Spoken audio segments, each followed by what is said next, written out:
Bonsoir à tous et à toutes et bienvenue dans cette nouvelle rencontre, l'endroit où aller, une soirée spéciale avec les éditions Flammarion. C'est un peu spécifique ce soir parce que je vais vous présenter la personne qui va me remplacer ce soir, c'est Sébastien Carassou, c'est lui qui va être en charge de présenter tous ces intervenants qui sont devant vous. Donc Julien Carassou est docteur en astrophysique, il est vidéaste et vulgarisateur en scientifique. Donc, je rappelle, toujours la même manipulation, vous pouvez poser des questions à tous ces intervenants qu'on va vous présenter là, tout de suite. Par l'onglet converser, je me ferai un plaisir de venir poser les questions à la fin. Julien, je vous laisse la main et je vous dis à tout à l'heure. Belle rencontre. Merci beaucoup Nathalie Couder. Alors Sébastien Carassou, enchanté du coup. J'aurai le plaisir d'être votre hôte tout au long de cette soirée et ce soir nous allons parler de la science dans tous ses états. On va tenter au cours de l'heure qui suit de nous faire un petit tour d'horizon de ce que la science, ou plutôt les sciences, nous disent sur nous, sur nos origines et sur notre place au sein de l'arbre du vivant. Le voyage de ce soir va nous emmener au cœur des rouages du cosmos, depuis le Big Bang jusqu'à nos jours. Nous allons remonter dans le temps pour suivre la dispersion et l'émigration de nos ancêtres à travers le globe, et nous allons nous émerveiller de la diversité des intelligences, qu'elles soient humaines et non humaines. Et pour nous accompagner dans cette odyssée immobile, on peut dire que nous sommes plutôt en bonne compagnie ce soir. Les éditions Flammarion nous ont constitué un équipage de choc, constitué de chercheuses, de philosophes, d'animateuristes de radio et d'autoristes de talent. Alors, je ne sais pas comment c'est organisé par chez vous, mais à ma gauche, nous avons la chance d'accueillir Fabienne Chauvière. Bonjour Fabienne. Bonsoir. Vous êtes journaliste, spécialiste de l'agroalimentaire, du spatial et de l'énergie, et vous êtes productrice et animatrice de l'émission Les Aventuriers sur France Inter. Voilà. Bienvenue dans cette émission, et vous publiez un bouquin qui s'appelle L'intelligence du vivant aux éditions Flammarion. Il est sorti hier, donc c'est plutôt approprié. Donc voilà, bienvenue. Nous avons ensuite Evelyne Heyer. Bonjour Evelyne. Bonjour. Vous êtes professeur en anthropologie génétique au Muséum national d'histoire naturelle et commissaire scientifique général au Musée de l'Homme. Et vous publiez en août 2020 un ouvrage intitulé L'Odyssée des gènes. Alors, donc l'intelligence du vivant, l'Odyssée des gènes. Voilà, c'est toujours aux éditions Flammarion, sans surprise. Nous avons ensuite Étienne Klein. Bonjour Étienne. Bonsoir à toutes et à tous. Bonsoir, vous êtes philosophe des sciences et le monde vous connaît en tant que producteur et animateur de l'émission de radio La Conversation Scientifique sur France Culture.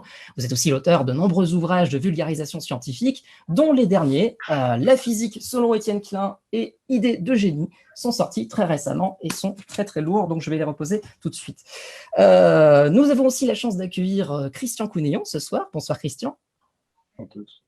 Vous êtes directeur littéraire aux éditions Flammarion, vous êtes responsable de la ligne Sciences au sein du département Savoir dédié à la non-fiction, vous êtes éditeur scientifique depuis un peu plus de 20 ans, avec près de 150 livres à votre actif, et vous présidez le groupe Sciences pour tous du Syndicat national de l'édition, qui œuvre pour la promotion du livre de sciences en librairie, comme dans les bibliothèques et les établissements scolaires. Donc merci de votre présence ce soir. Alors malheureusement, on n'aura pas la chance d'accueillir Julien Bobroff, qui était censé venir aujourd'hui pour nous présenter son livre La physique autrement, qui est un excellent ouvrage que je vous recommande dans tous les cas, car c'est une approche vraiment très très fraîche et extrêmement bien illustrée de la physique quantique, donc de la physique de l'infiniment petit. Malheureusement, il ne pourra pas être là parce qu'il est malade. Donc on a eu la chance d'avoir Fabienne Chauvière en dernière minute pour le remplacer. Et donc, merci à toutes et à tous d'être là. Donc voilà, merci aussi, bienvenue à toutes celles et ceux qui nous suivent en direct sur Zoom, sur Facebook et sur Instagram.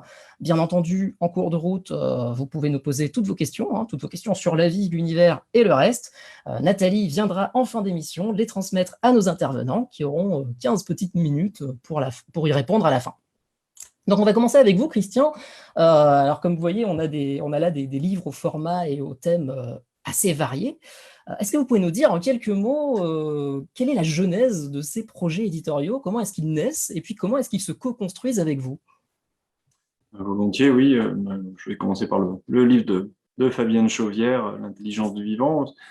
Je crois que nous étions rencontrés, Fabienne, quand tu étais jurée du prix Robert Val, il y a déjà de longues années, et nous avons entamé un partenariat avec France Inter pour valoriser les textes de ta grille d'été des Aventuriers. les grandes épopées qui ont fait la science en 2018, les promesses de la science en 2019, puis donc la série que vous avez sans doute entendue l'été dernier, l'intelligence du vivant, hier. Et voilà, le propos, c'est d'éclairer des thèmes complexes à travers les contributions de grands penseurs scientifiques. Ça, je crois que c'est une approche qui est assez neuve et nécessaire aujourd'hui. Très concrètement, ça consiste à saisir les rushs, hein, c'est pas exactement ce que vous entendez à l'antenne des entretiens menés de main de maître par Fabienne, les faire retravailler par un journaliste scientifique, les soumettre aux auteurs pour qu'ils soient revus, complétés, tout ça sous la houlette de Fabienne. Et puis voilà, donc on est dans le dernier opus que vous allez sans doute découvrir en librairie. On a tenu à conserver la voix de Fabienne, grande dame de la science, ce qu'il en est à France Inter, voilà, donc elle présente au début de chaque chapitre les thèmes de recherche de l'auteur, la façon dont elle les a connus, etc. Evelyne, ça a été une construction assez longue, hein, puisqu'on s'est rencontrés, je pense que quand je suis arrivé chez Flammarion en 2013, quand Evelyne était engluée, si je puis dire, dans la construction du musée de l'homme, nouvelle mouture. Et voilà, elle m'a dit tout de suite, mais dans ce cadre-là, nous avons établi un certain nombre de questions qui se posaient au team, enfin à l'équipe scientifique, et pourquoi ne pas en faire un livre. Donc ça a donné lieu à la belle histoire de l'homme que nous avons publié en 2015, un beau livre illustré qui est en champ maintenant, en poche. Et puis Evelyne a développé l'exposition sur le racisme que vous avez dû visiter sans doute, et ça a donné lieu donc à ce livre qui est directement en poche. On vient bien tous d'Afrique. Et enfin, elle a pu s'atteler à ce texte dont on avait discuté il y a bien longtemps, qui est directement fondé sur ses travaux, l'Odyssée des gènes, donc raconter l'épopée humaine à travers des dates clés sur un fil chronologique, donc pour mêler je pense la difficulté qu'il y a à se repérer dans le temps, hein, qu'on connaît tous, le goût aussi pour les ancêtres, hein, on témoigne le succès des tests récréatifs ADN, et puis les travaux très, très concrets contemporains d'Evelyne en génétique des populations, voilà, chez les Pygmées ou au Kazakhstan. Voilà. Oui, on a tenu pour ce livre à conserver un fil narratif qui m'a semblé évident. Moi, Evelyne m'avait raconté, par exemple, comment ces échantillons fraîchement recueillis avaient failli être saisis par des services secrets russes au Kazakhstan, alors qu'un vol Soyouz avait explosé au décollage. Voilà. Donc, je dis qu'il fallait garder ce ton dans l'ouvrage, et je crois que c'est assez réussi. Et puis Étienne, on se connaît depuis bien longtemps aussi, et voilà, je suis parti du constat que l'essentiel de l'œuvre d'Étienne Klein est chez Flammarion, donc que ça fait déjà une bonne vingtaine d'années presque, les tactiques de Chronos, et voilà, donc j'ai proposé un thème unitaire autour de la physique en écartant les textes qui relevaient davantage de l'épistémologie, et ça a donné ce beau volume de 1300 pages. Voilà, qu'on a titré La physique selon Étienne Klein, en écho au Monde selon Étienne Klein, le recueil des chroniques de France Culture, voilà, dans la tradition de Michel Houellebecq ou de Kapuscinski, dans cette collection 1001 pages assez appréciée. Et pour ce qui est du poche idée de génie, donc là aussi, ça s'inscrit dans la tradition champ d'anthologie de textes fondateurs. C'est pas moi qui l'ai édité, c'est ma collègue Pauline Kipfer, mais voilà, c'est un texte inédit pour le coup, directement en poche, qui rend un grand service au lecteur, je pense, avec un choix qui est évidemment celui des auteurs, avec Gauthier de Pambourg, contingent, voilà, leur promenade à eux, mais je crois que tout le monde s'y retrouve. Eh bien, merci beaucoup, Christian Condillon. On va probablement vous retrouver à la fin de cette émission pour parler un petit peu de l'avenir des éditions Flammarion et de l'avenir de la vulgarisation en format livre. Alors ce soir, on va parler de science, mais on va aussi parler de vulgarisation scientifique, hein, vous tous, à votre échelle, vous qui êtes en face de cette table virtuelle, vous en êtes venus à parler de science à un moment ou à un autre, à un public large. Vous le faites encore aujourd'hui à travers vos ouvrages. Comment est-ce que ça vous est venu, cette idée de parler de science à un large public? Et quel message est-ce que vous essayez de faire passer aujourd'hui à travers vos travaux? Autrement dit, dans quel but est-ce que vous écrivez? Alors, on va peut-être commencer par Fabienne Chauvière. Alors moi, comment c'est venu? J'ai toujours été intéressée par les sujets scientifiques. J'ai fait une école de journalisme, mais on avait un cours de vulgarisation scientifique, entre guillemets, à l'école de Strasbourg que j'ai faite. Et j'étais la seule élève. Ensuite, j'ai été amenée à travailler en Guyane et je me suis rapprochée d'Ariane Espace. Et là, j'ai vraiment commencé à faire des choses vraiment purement scientifiques et j'ai assuré les commentaires des lancements d'Ariane. J'en ai fait une vingtaine. Je pense que je vais recommencer parce que là, ça me manque. Et là, j'ai découvert le plaisir qu'on peut avoir à parler de choses parfois complexes avec les mots les plus simples possibles. L'idée étant de faire saliver les gens. Moi, j'aime bien, je suis très émue d'être aux côtés d'Étienne Klein et d'Evelyne Heyer, qui sont quand même d'un niveau largement au-dessus du mien. Mais moi, j'aime bien faire saliver les gens avec des choses qui peuvent paraître complexes, mais j'ai envie de leur ouvrir des portes. Voilà, j'essaie de me mettre à leur place, de poser les questions qui peuvent se poser, j'aime bien faire découvrir des gens qui ne sont pas forcément connus. J'aime bien parler de sujets dont tout le monde ne parle pas forcément. J'aime pas m'inscrire dans ce qui est à la mode, entre guillemets. Et puis les sciences, c'est un monde merveilleux où il y a beaucoup de sujets qui sont abordés. Alors, il y a des sujets avec lesquels je suis plus à l'aise que d'autres. La mécanique quantique, racontée par Julien Bobrov, c'est génial. Quand on l'écoute, on a l'air d'être très intelligent, mais je serais incapable de parler de mécanique quantique à quelqu'un qui me poserait des questions. L'astrophysique, j'ai plus d'appétence, l'espace aussi, la biologie le découvre, l'ADN par Evelyne Heyer, tout à coup c'est pareil, on se dit mais oui, il y a tout ça derrière, c'est génial, c'est formidable, on a envie d'aller plus loin. Enfin, voilà, ce que je fais, c'est, j'espère, ouvrir des portes. Eh bien, vous le faites très bien. Merci beaucoup, Fabienne Chauvière. Étienne Klein, peut-être, quelles sont vos motivations à écrire des livres de science? C'est un concours de circonstances. Quand j'avais entre 25 et 30 ans, j'enseignais à l'école centrale dans ce qu'on appelait des petites classes. C'était pas le cours en amphithéâtre, c'était l'endroit où on faisait travailler les étudiants pour leur apprendre à résoudre des exercices, etc. Et c'est l'époque où le fait d'aller en cours était laissé au libre choix des élèves. Donc, quand le cours était ennuyeux, ils allaient jouer au tennis. Voilà. Et donc, moi, je m'étais dit, tiens, au lieu de faire le cours habituel, c'est-à-dire de raconter une histoire en commençant par le début, je vais commencer par un paradoxe. Et vous savez que la physique quantique ou bien la relativité sont fertiles en paradoxes, en expériences de pensée qui provoquent l'intelligence. Et donc, je commençais par l'énoncé du paradoxe. Et les étudiants étaient tellement perturbés par le paradoxe qu'ils voulaient absolument connaître la façon de le résoudre et donc restaient jusqu'à la fin du cours. Donc, c'était une tactique, si vous voulez. Et je m'étais dit, là, je vous parle des années 90, où les jeunes gens n'écrivaient pas de livres de vulgarisation. C'était l'apanage de chercheurs plus âgés qui, la retraite venue, l'académie, bon bref, ils avaient une carrière, et à la fin de leur carrière, ils publiaient des livres. Et donc, je m'étais dit, quand je serai vieux, j'écrirai un livre sur les paradoxes en physique. Mais je n'avais pas du tout l'idée de l'écrire à l'époque. Et puis un jour, j'ai eu la chance de rencontrer un médecin qui m'a expliqué que j'étais vraiment très gravement malade et que j'allais mourir. Et donc, je me suis dit, le bouquin, il faut que je le fasse maintenant.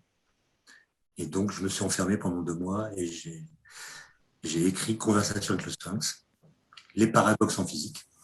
Après, je me suis fait opérer et je ne suis pas mort. Bravo. Et félicitations. Voilà. Et puis, ce livre, c'est un peu comme les livres d'Evelyne, c'est-à-dire c'est des livres qui détruisent les préjugés. On a tous des préjugés sur le réel, sur l'humanité, sur notre histoire. L'ADN montre que certains préjugés ne sont pas tenables. Et la physique, c'est une excellente machine qui nous oblige à penser contre notre cerveau, qui nous oblige à remettre en cause les impressions, l'intuition, les préjugés qui stagnent entre nos oreilles. Et puis ce livre a eu un certain succès, disons, et après c'est parti, quoi. On en fait un deuxième, un troisième, en jurant chaque fois que c'est le dernier, parce que vraiment la pression des éditeurs est insupportable, n'est-ce pas, Christian? Et on se dit, mais pourquoi choisir cette vie masochiste? Et puis c'est un peu comme la montagne, hein. Quand vous descendez d'une montagne difficile, vous jurez d'arrêter l'alpinisme. Et puis 2 jours après, il n'y a qu'une envie, c'est de repartir. Merci Étienne Klein. Et vous, Evelyne Ayer, qu'est-ce qui vous motive? Ah ben moi, je vais être beaucoup plus humble, hein. Non, mais ce que je veux dire, c'est… Moi, ce qui m'a plu déjà, c'est que j'ai eu la chance d'être référente scientifique pour refaire le Musée de l'Homme. Et ça m'a fait réfléchir à vraiment toutes les recherches que je fais ou que font mes collègues, dans quelle mesure ça pouvait être intéressant pour participer, déjà pour la curiosité du public, mais aussi, je ne sais pas, oui, comme disait Étienne Klein, pour déconstruire des préjugés, pour qu'on comprenne mieux qui on est, pour qu'on vive mieux ensemble. Enfin bon, ça va paraître fleur bleue idéaliste, mais je suis toujours comme ça. Donc j'avais envie de transmettre un peu tout ce qu'on sait, qui est finalement peu connu, alors que je suis dans des disciplines qui ont explosé en 10-15 ans, donc de les rendre intelligibles pour le public. Et aussi, j'avais envie de raconter comment on fait la science, parce que je vois dans la société, il n'y a pas forcément un amour pour les sciences énorme, surtout que moi, je viens de disciplines, on dit plutôt arides, comme les maths et la biologie, avec après de l'anthropologie. Je voulais montrer que la science, c'est aussi une aventure. Et c'est pour ça que j'adore le terme s'aventurier, hein, qui est déjà bien utilisé pour une émission. Mais j'avais envie d'emmener aussi les gens sur le terrain, quoi, de leur montrer qu'on peut encore vivre des aventures au XXIe siècle, de rencontrer des gens, de voir le monde d'une autre manière, et qu'on peut conjuguer ça avec un regard scientifique pour éclairer la manière dont on vit à l'heure actuelle en société. Donc voilà, et puis j'aime ça, en fait, ça me plaît beaucoup. Merci beaucoup. Et vous le faites très très bien, car le bouquin que j'ai lu de vous est absolument fascinant. Ah, mais je veux rajouter que j'ai été aidée, hein, parce que mon éditeur, homme rusé, m'a mis comme aide quelqu'un qui s'appelle Xavier Muller, qui m'a beaucoup aidé pour justement articuler les paragraphes, rajouter un endroit, une bonne anecdote, etc. Et heureusement qu'il était là, parce que je n'ai pas des talents innés d'écriture que peuvent avoir d'autres personnes. Et justement, parlons d'autres personnes, car on est ici pour promouvoir des livres, hein, vos livres, mais on a tous des auteurs et des autrices qui nous ont influencés d'une manière ou d'une autre, qui ont influencé notre manière de voir le monde et nos propres écrits. Est-ce que vous avez des maîtres à penser qui sont des références en matière de livres de science ou de vulgarisation scientifique? En général, quand on écrit, on commence à lire beaucoup de ce qu'on produit. Qui sont vos maîtres à penser, Evelyne Ayer? Moi, les livres scientifiques de vulgarisation qui m'ont marqué, c'est Jared Diamond. Alors, je ne me souviens plus des titres en français, si je collapse. Alors, on a Effondrement en français, voilà, Effondrement. Et Guns, Germs and Steel, qui n'est pas traduit, je crois, en français. Je ne sais plus comment il est en français. Peut-être qu'il y est. Donc, et puis j'aime beaucoup Yves Coppens, moi. Ah oui. qui a des talents de conteur absolument extraordinaires. Parfait. Et vous, Fabienne Chauvière? Alors moi, j'en lis beaucoup parce que j'en reçois beaucoup. Yves Coppens, évidemment. Alors, je ne dis pas ça parce qu'Étienne est là, mais à chaque fois que je vois un de ses livres, je me dis « Ouh là là, est-ce que je vais être à la hauteur ?» Puis finalement, c'est tellement bien fait, c'est de mieux en mieux fait. J'ai trouvé qu'au début, ça pouvait être un peu costaud. Et puis, je ne sais pas, il a pris le pli, là, il est vraiment, c'est la juste mesure et tout, ça se lit bien, c'est admirable. Evelyne Ayer, l'Odyssée des gènes, j'ai lu ça. surtout la première partie, là, la première moitié, mais comme un roman, comme un roman d'aventure, un livre écrit par un détective et tout. Mais c'est vrai que j'en lis énormément. Est-ce que j'ai des maîtres à penser? Je ne sais pas. Ok, c'est une réponse très, très valide. Et vous, Étienne Klein? Moi, je ne parlerai pas de mettre à penser, mais il y a eu des déclencheurs. Notamment, notamment un livre qui s'appelle La philosophie du non, que je me suis lu quand j'étais adolescent. Et ça m'avait vraiment démontré que la physique que je ne connaissais pas encore nous oblige à remettre en cause fondamentalement ce qu'on pense spontanément. Le réel a la capacité de dire non, vous vous trompez. C'est une définition du réel qui m'a toujours beaucoup plu. Et puis, après, j'ai lu beaucoup d'autres livres de Bachelard et c'est quelqu'un qui est inspirant, comme on dit aujourd'hui. Et puis, un livre qui a été aussi l'occasion d'un choc, c'est À la recherche du réel, que j'ai lu à 21 ans, par Bernard d'Espagnac, qui est devenu ensuite, oui, presque un maître à penser. C'est lui qui m'a formé aux questions d'interprétation de la mécanique quantique. Et il montre, lui, que y a certaines expériences de physique dont les résultats, si on les prend au sérieux, obligent à changer la façon de répondre philosophiquement à des questions philosophiques. Et le fait que la physique puisse, et c'est pareil pour d'autres disciplines scientifiques, hein, comme celle d'Evelyne par exemple, que la physique puisse correspondre ou proposer des découvertes philosophiques négatives, comme on dit, puisse percuter la philosophie, ça m'a complètement fasciné, même si dans la vie intellectuelle française, le choc n'a jamais lieu. Hein. Cette année, il y a l'année dernière, à l'agrégation de philosophie, le sujet c'était le temps, et il fallait lire évidemment Aristote, Saint-Augustin, Kant, Heidegger et Bergson, mais pas Newton et pas Einstein. Donc la séparation est toujours là, ce qui nous fait faire des occasions de penser, des occasions de réfléchir ensemble. Et tous les auteurs qui me plaisent sont des gens qui ignorent la police des frontières. Mm-hmm. Alors justement, le temps, on va en parler, puisqu'on va commencer par vous, Étienne Klein, à analyser ce livre, donc La physique selon Étienne Klein. Il s'agit d'une anthologie donc, qui contient 6 de vos ouvrages scientifiques, publiés entre 2004 et 2016, et qui couvre, dans un langage accessible, une bonne partie de l'histoire de la physique contemporaine, hein, depuis la physique quantique, qui cherche à comprendre les lois de l'infiniment petit, jusqu'à la cosmologie, qui est en quête des lois qui régissent l'infiniment grand. Et donc, c'est une espèce de livre-univers que vous nous proposez là, qui aborde un grand nombre de questions fondamentales. Alors, on n'aura évidemment pas le temps de toutes les traiter entièrement, mais ce qui, pour moi, rend cet ouvrage passionnant, c'est qu'il est le reflet d'un voyage personnel, hein, de votre parcours intellectuel, que je vous laisse décrire à travers l'extrait suivant. Non, mais j'ai pas mes lunettes. Alors, pardon. À mon effet. En fait, non, ça va. En fait, c'est Christian Cougnon qui a eu l'idée de rassembler ces 6 livres que j'ai tous écrits avec l'aide de mon éditrice Sylvie Fetzac, hein, qui a été, pour Evelyne, elle a été très, très utile et précieuse dans la façon d'organiser les chapitres. Elle me disait, c'est pas clair. Je lui disais, si, c'est clair. Mais non. Puis au bout de 3/4 d'heure, je disais, ok, je retravaillais ma copie. Et elle avait toujours raison, c'était pas clair. Bon, voilà.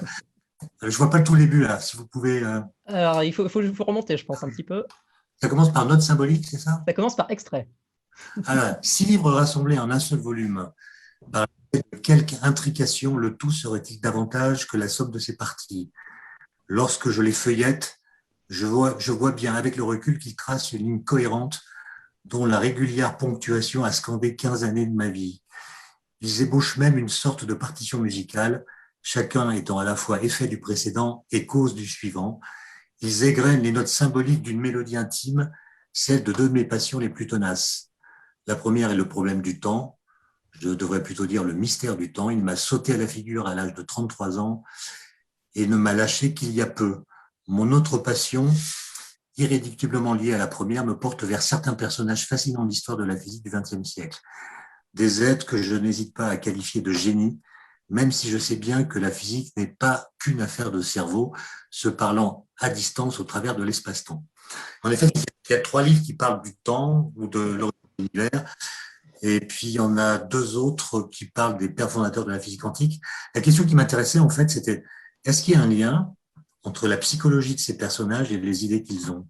Autrement dit, la psychologie de ces êtres singuliers produit les idées bizarres qu'ils ont eues. Par exemple, Heisenberg, il a inventé le principe d'indétermination. Et pendant la Deuxième Guerre mondiale, il a été très indéterminé à propos du nazisme. Schrödinger, il a inventé le chat de Schrödinger, qui est un être superposé. Deux états cohabitent dans une même somme. Et ben lui-même était complètement superposé. Et c'est par haine de lui-même qu'il a dit que le chat de Schrödinger ne pouvait pas exister. Il avait plusieurs femmes en même temps. Je pense qu'aujourd'hui, il sera en prison. Mais est-ce qu'il avait des chats?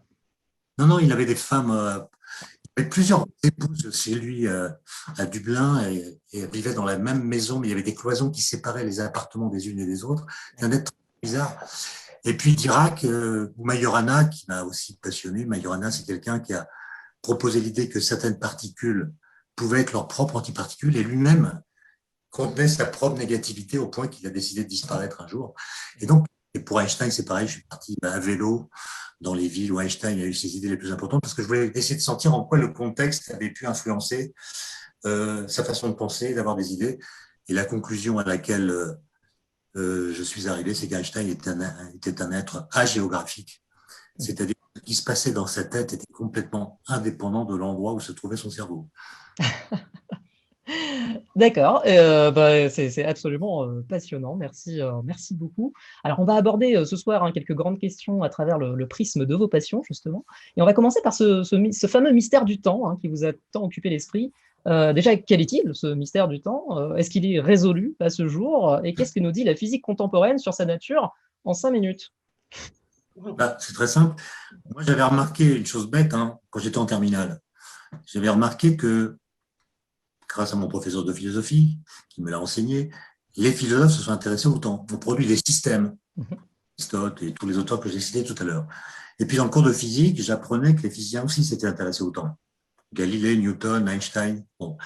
Et je me posais des questions extrêmement bêtes, du genre, quand un physicien parle du temps, est-ce qu'il parle de la même chose qu'un philosophe? Bon. Si la réponse à cette question est non, pourquoi c'est le même mot? Il faudrait 2 mots différents. Au contraire, on considère qu'ils parlent de la même chose. Il y a une question qui advient alors, qui est, est-ce qu'ils en disent les mêmes choses? Et on voit bien que non. Aristote ne parle pas comme Newton, qui lui-même ne parle pas comme Einstein, qui lui-même ne parle pas comme Saint-Augustin. Donc, sachant qu'il y a une diversité de thèses, à laquelle de ces thèses devons-nous accorder du crédit? Et c'est là que j'ai trouvé que c'était un sacré bazar. Et c'est ça qui m'a... D'autant plus que la fameuse maladie dont je parlais tout à l'heure avait complètement changé mon rapport au temps. Et du coup, je m'étais demandé quel est le lien entre le temps tel que le décrivent les physiciens et tel que je l'ai perçu pendant cette période. Et ça m'a amené à écrire les 3 livres dont on a parlé tout à l'heure, qui explorent cette question. Mais vous voyez, j'ai que 5 minutes, donc je ne vais pas dire grand-chose, mais c'est Newton qui a introduit le paramètre T qu'on trouve dans les équations. Ce paramètre T, il n'a aucune des propriétés qu'on attribue au temps dans le langage courant.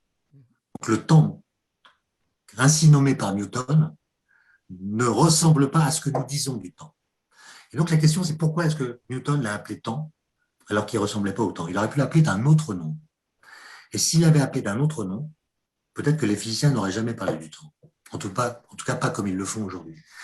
Et si aujourd'hui j'ai cessé de m'intéresser à la question, ou plutôt j'organise un colloque avec un collègue philosophe à Cerisy-la-Salle au mois de juillet, qui s'appelle Les autres noms du temps. Parce que ce qu'on a remarqué, c'est que le mot temps est victime d'une polysémie. On lui accorde des adjectifs. Il y a le temps psychologique, physique, cosmologique, etc. Comme s'il y avait autant de sortes de temps qu'il y a de temporalités différentes. Or, si le temps ressemble au phénomène temporel, c'est plus un concept intéressant. Si le temps a des habits d'arlequin, il faut l'abandonner et ne plus parler que de temporalité. Et donc, dans ce colloque, on a demandé à des chercheurs de différentes disciplines, philosophie, histoire, biologie, psychanalyse même, physique évidemment, nous dire ce qu'ils nous disent d'habitude, mais en évitant d'utiliser le mot temps, pour voir s'il n'y a pas d'autres mots qui pourraient dire mieux que le mot temps ce qu'ils veulent nous dire. Le temps, il peut être utilisé pour dire la causalité, la succession, la simultanéité, le devenir, le changement, la vitesse, la mort. Ça fait beaucoup trop pour un seul mot. Et donc, à chaque fois que l'un d'entre eux ou d'entre elles dira le mot temps, on lui dira oh, est-ce qu'il n'y a pas autre chose voilà. Parce que, voilà, et si on arrive à l'issue de ces 10 jours de colloque, à trouver le noyau dur du temps, c'est-à-dire ce qui le caractérise profondément, alors la question redeviendra intéressante. Eh bien, on espère que ce colloque sera riche et que tout le monde arrivera à l'heure. Alors, tout ce qu'on sait du temps, c'est qu'il s'écoule dans une seule direction, mais ça ne veut pas dire qu'il n'y a pas des manières de remonter indirectement dans le passé. Alors, en astronomie, hein, c'est simple, la lumière, elle nous guide à travers le passé lointain, hein, parce qu'elle a une vitesse finie. Mais en biologie, ce sont les gènes qui nous permettent de remonter dans le temps. Et donc, Evelyne Heyer, vous êtes l'autrice d'un superbe ouvrage qui s'appelle L'Odyssée des gènes, qui est paru l'année dernière aux éditions Flammarion. C'est un récit que je trouve aussi ambitieux que captivant et qui se déroule sur près de 7 millions d'années et qui raconte l'histoire de l'humanité, ou plutôt des humanités, parce qu'on n'a pas toujours été la seule espèce humaine sur Terre. Alors, elle commence avec l'apparition du genre Homo et elle se termine par vos réflexions sur les enjeux éthiques et politiques de la génétique contemporaine, ainsi que sur l'avenir de l'humanité dans son ensemble. Et je vous propose de nous introduire cet ouvrage par le biais de ce petit extrait que j'ai sélectionné pour vous. Alors, au cours des 10 dernières années, mes voyages m'ont porté loin de mon bureau parisien, de la Sibérie à l'Asie centrale, en passant par l'Afrique. J'ai foulé des déserts et des steppes s'étendant à l'infini, arpenté des montagnes aux sentiers grillés par le soleil. Il y a plusieurs siècles, c'étaient les épices ou les métaux précieux qui poussaient les hommes et les femmes à monter des expéditions. Mon épice à moi, c'est le sang qui coule dans nos veines. Il est aussi précieux pour moi que l'or ou le pétrole pour d'autres. Néanmoins, ce n'est pas mon histoire que je vais raconter dans ces pages, car le trésor que je convoite, logé au tréfonds de nos cellules, renferme un fragment de la plus incroyable des histoires que l'on puisse raconter, celle d'une espèce qui foulait le sol africain à quatre pattes il y a encore 7 millions d'années, puis qui est partie à la conquête de la Terre. Alors, Evelyne Heyer, ce trésor que vous mentionnez, c'est notre ADN, ou plus précisément des fragments de notre ADN. Alors, vous dites dans cet ouvrage que les gènes sont de véritables machines à remonter le temps. Qu'est-ce que vous entendez par là et qu'est-ce que les gènes nous disent sur notre histoire commune ? En fait, il faut voir, on reçoit la moitié de notre ADN de notre père et de notre mère. Eux-mêmes, notre père a reçu la moitié de son père, la moitié de sa mère, notre mère, la moitié de son père, etc. Donc, en fait, on reçoit notre ADN, c'est comme une mosaïque de bouts d'ADN qu'on a reçus de nos ancêtres. Et donc, comment est-ce qu'on fait à partir de là pour retracer le temps? On compare les ADN. Donc, on va comparer des ADN entre, par exemple, des gens qui vivent à l'heure actuelle et on va regarder dans quelle mesure ils partagent des bouts d'ADN qui se ressemblent ou pas, et dans quelle mesure ces bouts d'ADN sont différents. Et la différence en ADN se traduit en temps. Je suis désolée, mais plus le temps passe, plus les mutations s'accumulent et plus des portions d'ADN vont être différentes. Et donc, sur ce principe-là, on peut comparer un être humain et un chimpanzé et voir que le temps à l'ancêtre commun remonte à 7 millions d'années. On peut comparer un homme en Afrique, un homme en Europe, un homme en Asie, un homme en Amérique, et voir à partir de là qu'en fait, on vient tous d'Afrique. On peut comparer deux individus d'une même population et voir qu'ils se sont plutôt mariés entre eux depuis une dizaine de générations. On peut, au Québec, retracer et montrer que plein de gens descendent des filles du roi. Et on peut aussi comparer notre ADN présent à de l'ADN passé, ce qu'on appelle l'ADN ancien, et donc comparer notre ADN actuel, par exemple, à celui d'espèces qui ont disparu, comme l'homme de Néandertal ou l'homme de Denisova, ou le comparer aux premiers habitants sapiens, nos ancêtres en Europe, aux premiers agriculteurs, etc. Et c'est à chaque fois en comparant ça, que quelque part, on remonte dans le temps. Alors, en tant qu'anthropologue et généticienne, vous n'êtes pas sans savoir qu'il y a des enjeux citoyens à la bonne compréhension de la génétique. Alors, les conséquences politiques de l'instrumentalisation de la génétique ou des mauvaises compréhensions de la génétique, elles ont déjà eu des effets dévastateurs par le passé. Je pense à toute l'histoire du racisme scientifique qui a été utilisé pour justifier la colonisation, ou encore l'histoire de l'eugénisme au XXe siècle qui a conduit à des génocides, hein, on peut le dire comme ça. Certaines idées fausses sur la génétique, elles subsistent encore largement dans l'imaginaire collectif. et aujourd'hui, elles sont toujours à la source de dangereux préjugés. Est-ce qu'il y a une idée qui vous semble plus importante que d'autres à démystifier aujourd'hui? Je pense qu'il y a l'idée du déterminisme génétique. On a eu souvent l'idée que avec l'ADN, on pouvait prédire tout d'un individu. Donc, c'était une pensée forte dans le racisme, même si à cette époque-là, on n'avait pas l'ADN, mais on utilisait la couleur de peau en disant qu'à partir de la couleur de peau, on peut tout prédire d'un individu. Et on a eu dans les années 70, 80, puis 90, et ça revient à la mode maintenant, l'idée qu'avec l'ADN, on pourrait par exemple prédire le résultat scolaire futur d'un enfant, prédire son intelligence. Cette idée très, très déterministe de l'ADN me paraît une idée vraiment importante à déconstruire, parce qu'on peut avoir une composante génétique à un caractère, c'est pas un problème, hein, c'est un peu normal, vu qu'on est quand même, on est des êtres biologiques, même si on a d'autres choses, mais ça ne suffit pas pour déterminer à ce point-là un individu. Je pense que ça fait partie des choses importantes autour de l'ADN à l'heure actuelle. Alors, cette dangereuse tendance à hiérarchiser des populations humaines, des individus et des populations humaines, elle ne date pas d'hier, bien sûr, mais il y a aussi une tendance qui est autrement fâcheuse et qui a été héritée cette fois d'Aristote, c'est de nous penser au-dessus du monde naturel. Ça fait environ 2500 ans qu'on nous vante les prouesses de l'esprit humain et qu'on dévalue à peu près tout le reste. Et c'est que récemment qu'on a commencé à s'intéresser aux diverses formes que pouvait prendre l'intelligence dans la nature. Et on n'est clairement pas au bout de nos surprises. Fabienne Chauvière, vous sortez dès ce mois-ci L'intelligence du vivant aux éditions Flammarion.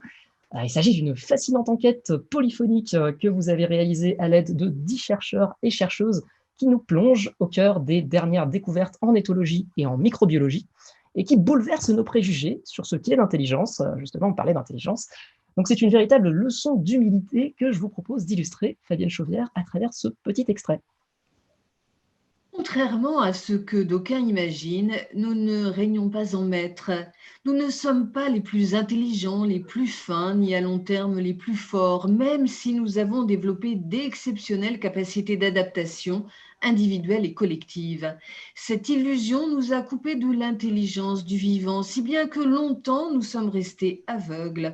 Un dauphin ne fabriquera jamais d'ordinateur, mais nous ne saurons jamais nager comme eux, nous ne saurons jamais voler comme les oiseaux, nous ne pourrons jamais vivre des siècles et résister aux tempêtes comme les arbres. C'est à ce titre qu'il est vain d'opposer constamment les êtres vivants. Alors, merci Fabienne Chauvière. Alors, on ne peut pas parler d'intelligence avec ou sans S sans tenter de la définir. Alors, comment est-ce que les éthologues définissent l'intelligence au sens large aujourd'hui et surtout, comment est-ce qu'ils tentent de la mesurer ?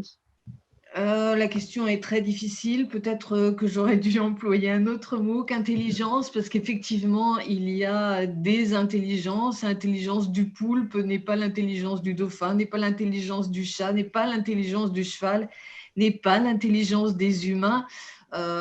Mais ce que j'ai voulu montrer à travers ce titre, c'est que, en fait, autour de nous, il y a des choses formidables qui se passent, que ce soit les végétaux ou les animaux, il y a des adaptations extraordinaires auxquelles on s'intéresse depuis peu de temps.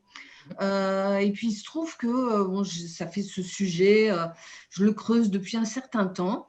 Et j'ai l'impression qu'en ce moment, il devient à la mode. J'ai l'impression qu'on en parle beaucoup. On parle beaucoup des poulpes, alors que c'est vrai que ça fait un petit moment que je m'y intéresse, mais on parle beaucoup des poulpes, on parle beaucoup de l'intelligence des animaux. On sent qu'il y a des lignes qui bougent à ce niveau-là. On sent que le public est plus ouvert et prêt à entendre des choses. Il y a eu le succès phénoménal du livre sur les arbres.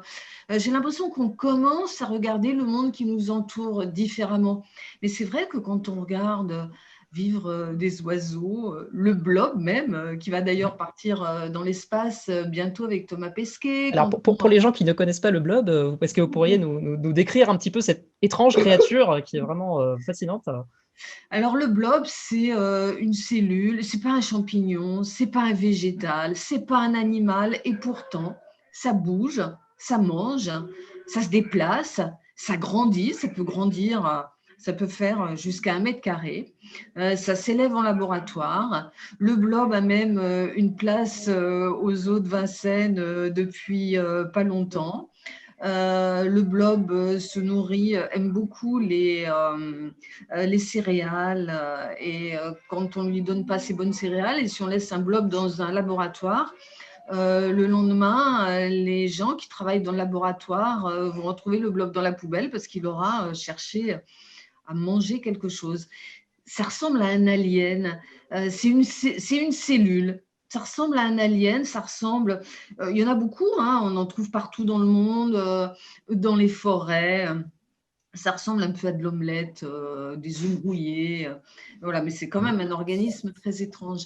Et c'est vrai que quand on se penche sur ces organismes, ces champignons, ces oiseaux, ces dauphins, c'est un monde absolument incroyable. Et on se dit, mais finalement, non. Bon, les hommes ont fait des ordinateurs, réussissent à faire des réunions par Zoom, ils ont inventé Facebook, mais autour de nous, il y a des choses formidables qui se passent, tellement formidables qu'aujourd'hui, il y a beaucoup de laboratoires qui s'intéressent à ces sujets pour essayer de copier la nature et faire des choses au service des hommes. Ça s'appelle le biomimétisme. Ça aussi, c'est fascinant. Ça l'est. Et vous l'expliquez très bien à travers cet ouvrage qui est très très bien écrit. Alors, c'est écrit avec plein de Il y a eu voix beaucoup de différentes. contributions, oui. Ah ouais, Mais chaque il y a chercheur quand même une cohérence d'ensemble et c'est très très bien. Donc voilà, maintenant qu'on a remis l'humain à sa place dans l'ordre naturel des choses, on va pouvoir se permettre de terminer ce tour de table en célébrant tout de même les prouesses intellectuelles que notre espèce peut accomplir lorsqu'elle collabore à grande échelle, notamment à travers les sciences. Et pour ça, on va revenir vers vous, Étienne Klein. Vous publiez en mars dernier Idées de génie dans la collection Champs Sciences de Flammarion. Alors, c'est un petit ouvrage que vous co-signez avec l'historien des sciences Gauthier de Pambourg, qui présente 33 grandes idées qui ont marqué l'histoire de la physique. Alors, c'est un livre de vulgarisation assez particulier parce qu'il met l'accent sur les textes fondateurs de la physique fondamentale contemporaine. Alors, je dis assez particulier parce que c'est mon point de vue de physicien, hein, parce que dans le monde des physiciens, il y a très très peu de chercheurs qui ont lu les textes fondateurs de leur propre discipline, mais évidemment, c'est le matériau de base pour un historien de la physique. Donc ces textes, ils sont parfaitement remis en contexte pour être compréhensibles par le grand public et l'ouvrage commence par un avertissement qui me semble salutaire. Étienne Klein, je vous laisse la parole pour le lire. Alors, attendez. Pardon. Oui. Les textes rassemblés dans cet ouvrage montrent que la science n'est pas le fait de génies solitaires, imprévisibles, miraculeux, qui auraient éclairé l'humanité grâce à leur intelligence supérieure. Au contraire, toute idée apparaît bien souvent comme le fruit d'une maturation collective. Ainsi, on ne peut pas envisager les travaux d'Augustin Fresnel sans ceux de Thomas Young, ni ceux de Georges Lemaître, sans ceux d'Alexandre Friedman, et encore moins ceux de Stephen Hawking, sans ceux d'Albert Einstein. Ajoutons que ce n'est pas parce que quelqu'un a une idée géniale qu'il est le seul à l'avoir eue. Enfin, il ne faut pas oublier que la naissance d'une idée est toujours conditionnée par une multitude de facteurs historiques, sociologiques ou institutionnels qui favorisent ou au contraire freinent son éclosion puis son acceptation par la communauté scientifique. Bon, je pense qu'il y a quand même des génies. Hein. Donc il y a quand même des génies, mais qui sont le fruit de toutes les idées ne sont pas des produits du contexte, il y a des génies. Ce que j'appelle le génie, là, c'est simplement la rencontre entre un certain type d'intelligence et un certain type de problème qui est clos à un certain moment de l'histoire. Et ce qui nous a donné l'idée des Gauthier de Pambourg, en fait, c'est un étudiant que j'ai eu, qui a été mon étudiant à Centrale et qui maintenant fait un doctorat en physique quantique, en histoire de la physique quantique. Et il a des passions qui ressemblent un peu aux miennes. Et on est parti du constat que une des différences notables entre les physiciens et les philosophes, c'est la différence dans le rapport au passé, aux œuvres du passé. Un philosophe digne de ce nom, il doit avoir lu un peu Aristote, un peu Kant, un peu Heidegger et quelques autres, sans quoi il ne peut pas prétendre au titre de philosophe. Un physicien peut être un excellent physicien, un prix Nobel même, sans avoir lu une seule page de Galilée ou d'Einstein. Oui, il a besoin de connaître les théories qui ont été produites par ces différents génies. Et il me semble que c'est un peu dommage, parce que quand on lit les textes des grands physiciens du passé, on voit comment les idées sont apparues, dans quel contexte précisément. elles sont apparues. Et je ne dis pas que ça permet de comprendre l'origine des idées, mais ça permet quand même d'entrevoir une sorte de cheminement, en général très bien raconté, puisqu'on a choisi des textes plaisants à lire. Il y a des textes qui sont devenus illisibles, parce que les concepts ont changé, parce que la langue a changé, parce que les référentiels ont été tellement modifiés que c'est quasiment du chinois pour nous. On a choisi des textes fort bien écrits, parfois très émouvants, qui racontent comment certaines hypothèses ont été formulées par les premiers à les avoir formulées. Et ça permet d'abord de rencontrer des biographies incroyables. Hein. Gauthier Topor s'est chargé de raconter la biographie de ces personnages. Moi, je me suis chargé plutôt de commenter l'effet qu'ont produit ces textes dans la suite de l'histoire. Et j'ai trouvé, on a trouvé, bon, évidemment, on a mis là des textes que nous connaissions, mais grâce au confinement, je parle du premier confinement, on a eu beaucoup de temps pour faire des recherches, trouver des textes que personnellement je ne connaissais pas et qui m'ont émerveillé. On a eu du mal à trouver des textes de femmes, il faut le dire. Non pas qu'elles aient eu un rôle mineur dans l'histoire, mais elles ont beaucoup moins publié que les hommes. Et si on regarde le 19e siècle, par exemple, au 19e siècle, la physique connaît des révolutions, des progrès considérables, mais on a eu beaucoup de mal à trouver des textes de femmes. Ça a été plus facile pour le 20e siècle. Ouais. Alors, j'en ai compté 3 dans votre ouvrage. Il y en a 3, oui. Et les 3 sont des Marie Curie ou Marie Curie d'Autriche, ouais. Ou Marie Curie de... C'est des physiciennes de la radioactivité ou nucléaire, c'est assez étonnant. Et il y en a 2, il y a Lise Meitner qui a compris le phénomène de fission de l'uranium-235, mais avant elle, il y a une chimiste allemande qui s'appelait Ida Noddack, qu'on appelait la Marie Curie allemande, en effet, et qui a eu la même idée, mais trop tôt. Ouais. Elle a eu la même idée dès 1934 de la fission. Elle a écrit à Enrico Fermi et à d'autres qui n'ont pas pris au sérieux. Alors, c'est regrettable pour elle, mais c'est peut-être une chance pour l'humanité, parce que imaginez qu'on ait compris que l'uranium-235 peut fissionner dès 1934, en mettant beaucoup d'énergie. Je pense que l'ambiance en 1939 aurait été un peu différente. Un peu plus chaude, oui, probablement. Voilà. Donc, c'est bien que ces esprits machistes qui étaient Enrico Fermi, Segre et quelques autres aient méprisé la thèse d'Ida Noddack parce que ça a retardé la découverte de la fission nucléaire. Oui, ils auraient pu ne pas participer au projet Manhattan aussi. Hein. ça aurait probablement eu un autre effet. Donc, merci. J'ai retrouvé une vieille vidéo de la RAI, la télévision italienne. Emilio Segre, qui a eu le prix Nobel après la Deuxième Guerre mondiale pour la découverte de l'antiproton, dans une interview, il se prend la tête comme ça, il se tape les mains sur le crâne et se dit « On a été bête, on n'a pas écouté Ida Noddack ». Merci beaucoup, Étienne Klein. Alors, on a exploré ensemble notre passé lointain, l'épineuse question de nos origines et quelques manières d'être vivant. J'aimerais terminer en ouvrant une petite fenêtre sur l'avenir. Alors, je ne sais pas combien de temps il nous reste. Il doit nous rester 10 minutes, si je ne me trompe pas, Nathalie Couder, c'est ça? Ouais. Donc, on va peut-être pas partir sur l'avenir au final, mais on va plutôt enchaîner sur des questions que le public pourrait avoir à l'instant. Alors, je ne suis pas le chat public, donc je ne sais pas s'il y a des questions, Nathalie Couder. Moi, j'ai récupéré les questions. Alors, mille excuses, c'est Sébastien et pas Julien. Mais aucun souci. Effectivement, alors, vous avez tellement bien fait le déroulé qu'il y avait des questions, mais Étienne, Evelyne et Fabienne ont répondu indirectement, donc je ne vais pas les reposer. Mais il y en a une qui vient de Xavier, et elle est pour tout le monde. Est-ce qu'il y a des questions que vous avez à l'intérieur de vos spécialités que vous voudriez absolument résoudre ou voir résolues de votre vivant? Ça tombe bien, c'était la question que je devais poser et que je n'ai pas posée. Oui. C'est merveilleux. Oui, moi j'aimerais bien. Il y a des espèces, on ne sait pas ce qu'elles sont devenues, comme l'homme de Luzon, l'homme de Flores. On se demande que sont devenues ces espèces qui, on pense, ont disparu. Donc, il y a des questions, je dirais, d'histoire. Et puis après ça, il y a des questions dans le futur. Comment on va évoluer, comment ça va se passer avec tous les changements environnementaux qu'on produit. Je veux dire, on voit dans notre espèce qu'à chaque fois, on induit des changements environnementaux qui induisent des changements biologiques et des changements génétiques dans notre espèce. Et donc là, vers quoi on va, quoi. Donc, ça fait partie des questions qui me paraissent très intéressantes. Et l'autre chose, c'est qu'on voit avec l'ADN qu'on a tous des ancêtres migrants et j'aimerais bien, d'un point de vue plus sociétal, voir à quel moment cette idée sera vraiment bien intégrée dans le quotidien et dans la vie de tout le monde. Ouais. Merci Evie d'ailleurs. Fabienne Chauvière peut-être?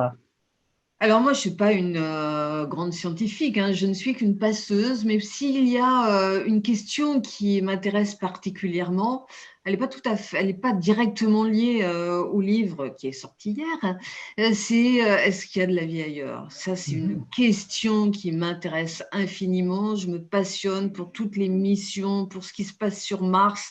Bon, même si on trouve quelque chose sur Mars, on pourra se dire, est-ce qu'il y a de la vie dans un autre système solaire que le nôtre? Voilà, c'est la question. J'aimerais avoir une réponse avant de quitter cette terre. Voilà, est-ce qu'il y a de la vie ailleurs? Et ce qui est de fantastique, c'est qu'on est probablement la première génération à avoir des outils pour répondre scientifiquement à cette question, hein. Je pense notamment au James Webb Space Telescope qui devrait décoller cette année peut-être si le Covid va bien, ou pas d'ailleurs, on ne sait pas. Mais on aura enfin des réponses. Alors, il va y avoir cette question. Puis après, comment, si jamais il y a des civilisations qui sont aussi avancées que la nôtre ou différemment avancées, est-ce qu'on va pouvoir communiquer entre nous? Voilà, c'est ça. Moi, je suis sûre qu'on va arriver à communiquer. Ah, intéressant. Non, mais je pense qu'Étienne doit avoir des réponses à ça. Moi, je suis sûr que non. Moi, je suis sûr que non. Et c'est pour ça que la question de l'existence de la vie extraterrestre m'intéresse, mais sans me passionner. Même si on découvre une vie extraterrestre à 40 années-lumière, on ne pourra pas y aller, ils ne pourront pas nous rejoindre, on ne pourra pas communiquer. Donc, ça sera une sorte de connaissance tellement lointaine qu'elle aura peu d'effet, je pense, sur notre façon d'être au monde. On peut imaginer qu'on ne se rencontre pas, mais qu'on puisse quand même communiquer à distance. Il faudra du temps. Hein. 40 années-lumière, c'est 40 ans entre Oui, mais d'ici là, on aura révolutionné le temps. Oui, c'est ça. Mais on en reparlera. Hein. Non, tu demandes à l'extraterrestre comment vas-tu et tu reçois la réponse 80 années plus tard.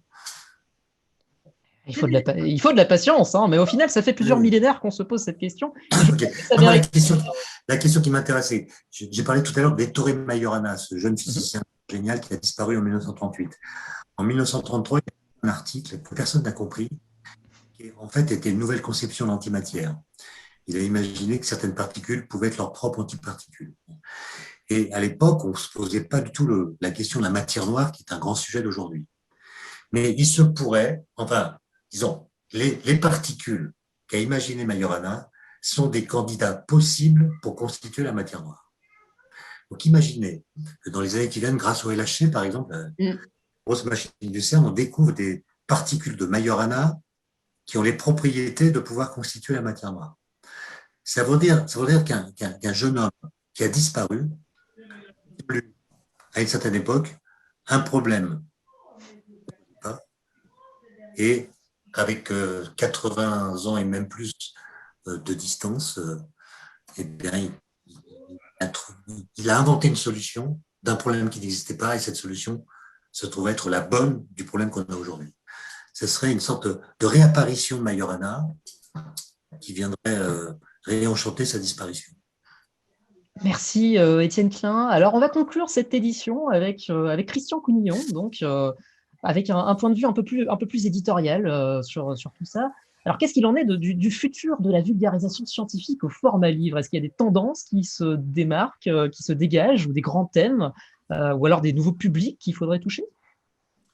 Des grands thèmes, Fabienne on a évoqué quelques-uns. C'est certain que face à la baisse de la biodiversité, aux ressources qui s'amenuisent, la nécessité de changer de notre modèle devient urgente maintenant. Et je pense que la bio-inspiration, peut-être plus que le biomimétisme, sans jouer sur les mots, c'est-à-dire s'inspirer des stratégies du vivant qui sont orthogonales aux nôtres. Hein. Regardez le nombre d'éléments chimiques que la nature compose dans ses réalisations, ça n'a rien à voir avec nos terres rares appelées à s'épuiser bientôt, ou la complexité, le désordre qui sont inhérents aux réalisations naturelles, qui ne sont pas du tout la façon de penser des ingénieurs aujourd'hui.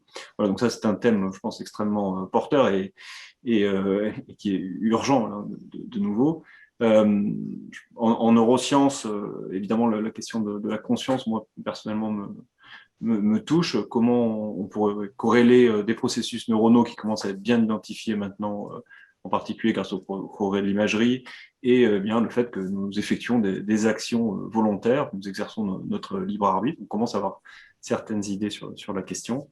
La génétique, voilà, qui est une science mûre aujourd'hui, hein, sans doute à l'inverse des neurosciences qui sont encore en plein développement. On a parlé de la rupture épistémologique de la découverte d'intelligence ailleurs dans l'univers. Je crois que même si on ne peut pas communiquer, ça peut être un vertige. On a perdu notre place centrale au cœur de l'univers. On sait qu'on est une galaxie parmi d'autres. Voilà, et ça serait peut-être à titre personnel aussi, un vertige que j'aimerais ressentir et un thème d'avenir. Et évidemment, l'outil que représente CRISPR, dont on a beaucoup parlé récemment, voilà, c'est aussi une sorte de rupture, à mon sens, et un thème d'avenir. Il faut penser c'est les modifications que nous pourrions apporter au génome poli pendant des millions d'années. Donc là, je pense qu'il y a une mine d'ouvrages pour éclairer les lecteurs. Sur la forme, vous avez noté tous l'irruption de BD scientifiques au roman graphique. Je pense que le lien entre le texte et l'image voilà, devient prépondérant pour toucher tous les lecteurs, pas simplement ceux curieux de vulgarisation qui ont une formation scientifique initiale, souvent, même lointaine, mais voilà, tout un chacun. Et là, je crois qu'il va falloir voilà, beaucoup travailler, trouver de nouvelles formes, et qu'il y a tout un vivier d'ouvrages à proposer aux lecteurs. Eh bien, merci beaucoup, Christian Counillon, et merci à nos fabuleux intervenants pour cet échange de haute volée, ainsi qu'à toutes celles et ceux qui nous ont suivis ce soir. N'hésitez pas à vous procurer les ouvrages de Fabienne Chauvière, d'Evelyne Heyer, d'Étienne Klein et de Julien Bobroff, dont vous pourrez trouver les références sur le site d'un endroit où aller. Le mot de la fin, je le laisse à Nathalie Couder, Merci. et je vous souhaite une très bonne soirée.